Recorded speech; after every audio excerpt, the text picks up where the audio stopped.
into it. Well, hey everyone. My name is James, aka Animated J. I'm Seth, aka Pixel. Pixel came to LA. I was like, yeah. What's up, guys? So if you missed out, but don't worry, he'll be back, I'll right? be back. He'll I'll be be back. back. So if you don't know, Pixel is in my opinion, one of the most talented, creative, upcoming finger stylists, like out of nowhere, and just like taking names in battles, and just just very I'm playing him. yeah. Rematch. Rematch, let's go. But yeah, Pixel, talented from the Philippines, and just got to hang out. We got to session. You'll see some clips we just did, and yeah, I just thought this would be a great time to talk about just the creative process and what that's like. And yeah, Pixel, I guess my question I'd like to ask Yeah. you is, how are you feeling? Oh, I feel really good that I got to meet Tutters outside the country because this is the first time. This is the first time I've traveled. Hmm. I met Shy Tut first, and now Animated J. And so far, I'm enjoying so much. Like our minds just kind of connected a lot in terms of creativity, and yeah, it was fun. It's like I found where like there are different islands in the dance community. I found my island. Mm. I'm really happy. Yeah, man. I'm glad that you came out. I mean, I know, like, what are the odds that you get to connect with people, tutters, I guess any dance across the country. What are the odds you get that Yes. opportunity? Yeah. And I wanted to say, like, when we were creating, because you guys will see the clips that we just made. When we were creating using the props, the Yeah. animals, what was your thought process? What is your thought process like when Hmm. you're creating with an object? Yeah. Well, first, how I felt was like usually I'd be nervous because I haven't done like prop tattooing for a while, but like I'm with the guy who does it the best, you know. So I felt very inspired and I felt very just excited to play around with it. Mhm. And my thought I didn't have much of a thought process because uh, I don't really have a separate technique for object manipulation. Mhm. What I did was just I'm gonna do what I do, but with a prop, Mhm. and surprisingly, it worked. Like when I watched it, I was like, "Oh, that's the effect that I wanted," Mhm. you know? Mhm. Yeah. So, and I think it was also quite natural for me because with my style, I rely a lot on like physics. Like if you hit this, it's gonna go like this. If you pull this, it's gonna drop, Mhm. something like that. So with the prop, I sort of did that, like with levitating and then like pushing it around. Right. So it was pretty natural, and I enjoyed it a lot. And it's pretty refreshing also because I haven't done prop. I've done it before, Mhm. but I haven't done it for a long time. So it was fun. Mm. Yeah. What would you say? Because I feel you flow so well with the prop, but also very musically. Like Mm. your musicality. Is that something you're always? Is that something you've trained for? Is that something that's just natural to you? Or Oh. would you say, like, how you express the music? Is there a certain? Right. Yeah. I would say that a huge part of it is natural. Even before dance, like even before I trained for dancing, I love music. Like 200%. I Mm. would listen to music all the time, and I feel like I have this surreal connection to it. I'm pretty sure a lot of you guys who love music also would relate to this, Mm. where it's just a different world. If Mm. you experience the world differently with music, Mhm. and I think it's that love that really pushed my creativity, uh, my ideas. Mm. So one is I would say natural, but another part of it that I had to train for was musical understanding. So I Mm. would put like musicality, which is what I would say I'm naturally attuned to. Mhm. With hearing the tiny beats, the like everything, and like kind of have a photographic memory of the song, Mm. so that when it plays, you kind of know when it happens, and like the patterns. You memorize all the patterns, Mm. kind of like how Laytoons does it. You know, when Mm. you have seen the video where they just sit down and they listen to the music. And they actually just like I'm not doing anything. It's not even dancing. Blah, blah, blah, blah, and then Yes. it's just natural for Just them. reacting. Yeah, they're just Just reacting. reacting. I feel that way too. But but so that's one, the musicality. But the musical understanding, I would like, it's when understanding what part of the music calls for a certain move and what part of the music calls for this kind of move. So for example, if there's a drop, you don't really just like do this, right? Or if there's like a Right. build up, you don't like Right. spread out a lot. So there's like a certain flow that you want to do. You want to ride the music rather than kind of like well, I guess it's a little more complex than I can't put it in one or two sentences. But I think I hear. Let me hear. Yes. Let me know if this is correct of what Yes. you're saying. Of like, there's certain movements that just fit with the music. Yeah. Like if there's a da na na na na na, you know something's about to happen. Right. So if someone was like da na na na, and then they do nothing, and then the music keeps going, like they it just doesn't. Like there's certain movements Yeah, that it's just- fit. Like a wave would look in a certain spot. But Yeah. maybe the wave wouldn't look good with a do do do do. Like maybe the do Right. do would look better. Yeah, imagine like ta-na-na-na-na is happening, you're doing this ta-na-na-na-na. Yeah. And like there's something Right, off. right. So I hear what you're saying of like it just fits. Some movements sound to Right. fit with the music. And I had to train for that because before I was a little too fast, I think. Like I would be so excited with my movements and it wouldn't fit with the music, and so I had to study how my brain works with the song and also how music works. Just like trying to figure out, okay, in this, because there's different music genres, right? Yes. And you sort of dance differently to different music genres. And I wanted to be the kind of dancer that whatever song you give me, I'm gonna give it justice, right? Yeah, so that's sort of my training, trying to figure out the different song genres and how matching the best patterns of movements to it.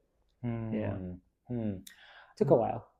It takes time. Yeah, you gotta practice, put the time and energy Yeah. in. Like I'm sure this wasn't like an overnight. You're like, I got it. Like I understand it. Yeah. You know, which also shows how much you're in your craft. Like, who's gonna take the time to the hours from their day to train? You know. Here's a question I have for you, Yeah. Pixel. How do you have any interesting stories of how you've trained or practiced? Like for Ooh, example, okay. some people might be like, I trained for 5 hours drilling something, or someone's like, you know what, I duct taped my fingers to make it flat. Like, is there any? Did someone actually do that? Oh, I've heard some people. I mean, to Duct tell you tape the truth, fingers. no, tell you the truth. So Yeah. here's a story, real quick. Yeah. I put super glue on my pinky and I attached it to my ring because I couldn't naturally hold it. So then I was able to keep it like that. Anyway, that's I don't know. Like, that is crazy. something that you were like, I don't know, something you do personally. It doesn't have. Yeah. I wonder what that thought process was like. You just had a glued finger the whole day. Yeah, I was like, I can't hold it. How do I hold it? Well, what if I like glue it? Yeah. But, That's funny. yeah. I have some stories. I don't know if it's funny, but like I use a whiteboard almost every day for my training. So what I do is I say I do a round, and then I review the round, and I was like, okay, these are the things that was kind of wrong with it, or like what I would have wanted, etc. And I love psychoanalyzing. So when I freestyle, it's more of like a psychological study, because freestyle at its core, right? It's your instincts acting in the moment, right? And like you sort of, it's hard to control that in the moment. So you want to, at least for me, I like to just train my instincts beforehand so that I have a system or mindsets that I'm prepared with. So that when I do the freestyle, it's all, it can adapt to any environment once I start freestyling. And so if you have a very unprepared mindset, a set of mindsets and ways of thinking, then your freestyle is going to be something that you might not like. Right. So yeah, every day I just did mindsets. Okay, Nice. different mindsets that helped me, different ways I could approach it, etc. And it was lots of fun. I do enjoy that.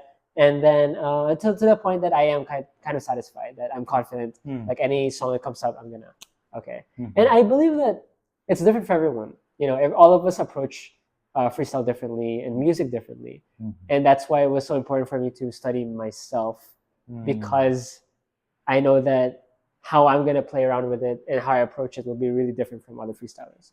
Although I have heard like some teachers like teach me in a way that, oh, when you freestyle, you should do this, you should do that, you should do that.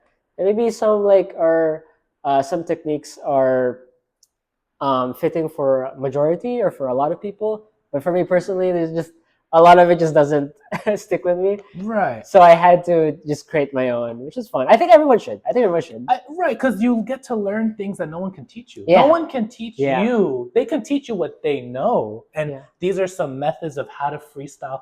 But I think, again, like you said, everyone should, and I agree, everyone should dive and take time by themselves. Before you get advice and before you go and look up 100 tutorials true. of how to do musicality, freestyle, take some time for yourself and study Yeah. yourself, like you're saying. Yeah. I think because there's some gold there. And you may come across things that other people say, yeah, and I do that too, you know? Yeah. So, like just as simple as self-analysis of, well, okay, you watch your freestyle and you're like, are you satisfied or not? And like, right. why are you satisfied? Right. Why are you? What did they say? Why are you satisfied? Why are you not satisfied? Be honest with yourself. Yeah, I think gotta be honest with yourself. Like, yeah, I actually love freestyle because I feel like it's also a very meditative practice. You get to self-reflect. You get to kind of know yourself more. I learned a lot about myself through freestyle, and I got to heal a lot too through freestyle. It's a very how would you say it? Like intimate activity with yourself to freestyle. yeah, When you really get into it, right? yeah, Yeah. So I encourage everyone to do that. And then it also helps your freestyle teacher if you have all of these like categories set out, like, oh, these are my strengths, these are my weaknesses, so you know what you're looking for when you go to a freestyle teacher. Yes, you kind of coming prepared. You're Yeah. like, you can't just. It'll be much more work for the person to teach if they're like, what do you want to work? You're like, I don't know. I want to work. They're like, okay, well, let's start out like. So I hear you on that. I would like to ask you, what is something you would like to see in the future of dance? It could be tutting, could be French tutting. Is there something you would like to see more, or something happening in the future? Yeah, I definitely miss, because like before, right, in the Status Silver era, it was just so active. Everyone was so inspired, etc. But now, like, there's not much finger tutting going on as it used to. I think a lot less tutting competitions.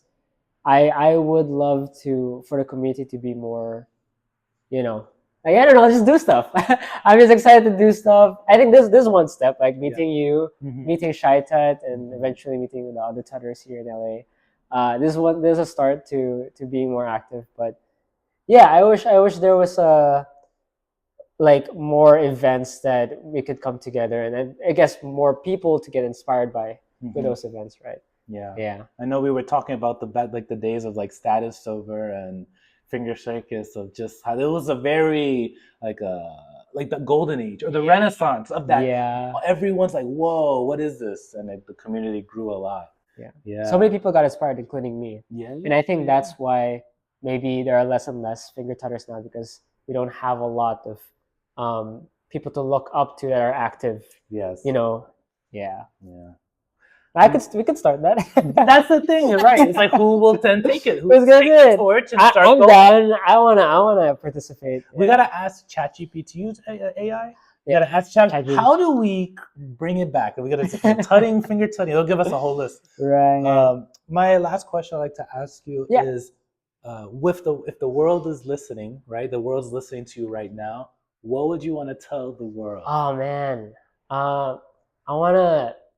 The tutting world, the dance world, any world, yeah. Any world. I want everyone to really do what they love, like, and just enjoy the process. I mean, there's a lot of pressure when you do what you love also, because like you love it and you want to make it perfect. You want to make it like you're inspired by your idols and you want to be like them. But like we shouldn't let go of the importance of enjoying it and living your craft with your identity. Not letting go of like why you do it. Yeah, there's a lot of negativity around, but just doing what you love is like more than enough I am pretty sure that your idols will agree. They're just like, yeah, you just do you, man. Enjoy. Dance for yourself. Yes. You know, and keep pushing your boundary, like your comfort zones here. Just little by little, keep pushing it out of there, because like it's so worth it. You know, and there's not really any other way for growth to happen. You really just have to get out your comfort zone, and it's surround yourself with a lot of friends that support that too, because it is difficult to get out of your comfort zone without support. Yes, yes, a lot of difficulty for personal reasons. A lot of people everyone have a lot of personal struggles, and so you need that environment. Yeah, I mean, I could think of just going to an event that you may not know people. That's already out of your comfort. Like, I don't know anyone. Okay, I have to go. Or if you have a friend, that's great. Hey, you want to come with me? Or like, just like you said, it's important to have friends and a community, people you can share with, and keep going out. Don't get too comfortable and stay. Like, for example, this was so helpful for me because I how do you say this? Like, I have like people who are also very passionate in the craft.